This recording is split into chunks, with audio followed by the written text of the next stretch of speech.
Here's sample test problem number 6. A 0.25 kilogram block is placed on a vertical spring, force constant 5,000 newtons per meter, and pushed downward, compressing the spring 0.1 meters. As the block is released, it leaves the spring and continues to travel upward. What height above the point of release will the block reach if air resistance is negligible? Okay, let's take a look at this situation, and let's choose our lowest point as being point A, and the highest point above that as being point B. Hence, the distance between A and B will be our height, as we choose the level at A to be 0 height. And so, from this point, we write the one equation to rule them all. Kinetic energy at A plus potential energy at A plus any work done along the way equals the kinetic energy at B plus the potential energy at B. In this case, we're going to start from rest. It's right after we immediately release the block. It still hasn't moved yet. So the kinetic energy at A is 0. And then when it reaches the maximum height, it's going to momentarily stop. So the kinetic energy at B will be 0 as well. Velocity at both places will be 0. There's no friction along the way, so the work done along the way will be 0. The gravitational potential energy at A is 0, but the spring is compressed. So we have the potential energy at A equals potential energy at B. Potential energy at A is 1/2 kx squared for the compressed spring. At B, we have no compressed spring, but we do have gravitational potential energy, mg, height at B. Height at B we're just going to call h. So solving this for h, we have h is 1/2 kx squared divided by mg. That's going to equal 1/2 times 5,000 times 0.1 squared divided by 0.25 times 9.8. If we calculate that,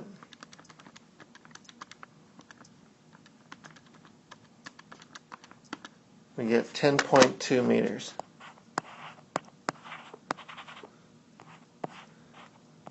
So in part A, if it's released from rest, it'll go up 10.2 meters. What happens if air resistance is not negligible? Let's say we have a force against the motion of friction equal to 0.5 newtons. And it's going to act and do work on the block as it's going from A to B. Well, we write down our one equation to rule them all. Kinetic energy at A plus potential energy at A plus any work done along the way will equal the kinetic energy at B plus potential energy at B. Again, we're going to start from rest. So our kinetic energy at A will be 0. And we're going to end up at rest. So our kinetic energy at B will be 0 as well. So we have that our potential energy at A, which is the compressed spring, no gravitational potential energy at A, plus the work done along the way, which is going to be the negative force of friction times distance. Cosine of 180 degrees will give us the -1.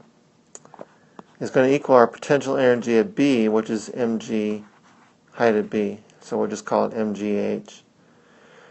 All right, but the force of friction is going to act over the whole distance d, and d is going to equal h itself.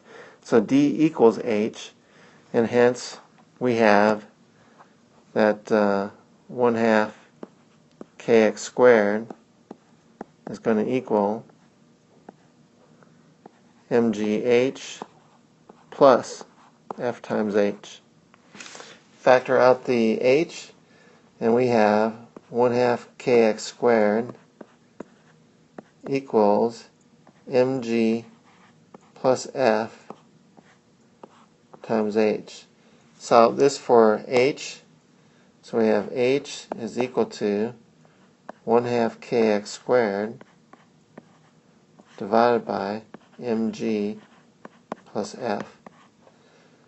That's going to be 0.5 times 5,000 times 0.1 squared over 0.25 times 9.8 plus 0.5.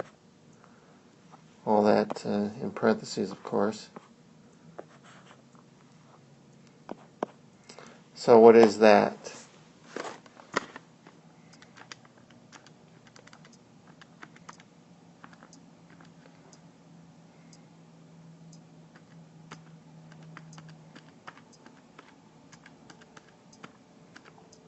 .47. So it's 8.47 meters. So if we don't have friction, it'll go up 10.2 meters. If we do have friction acting along the way, it will only go up 8.47 meters. That's our answer.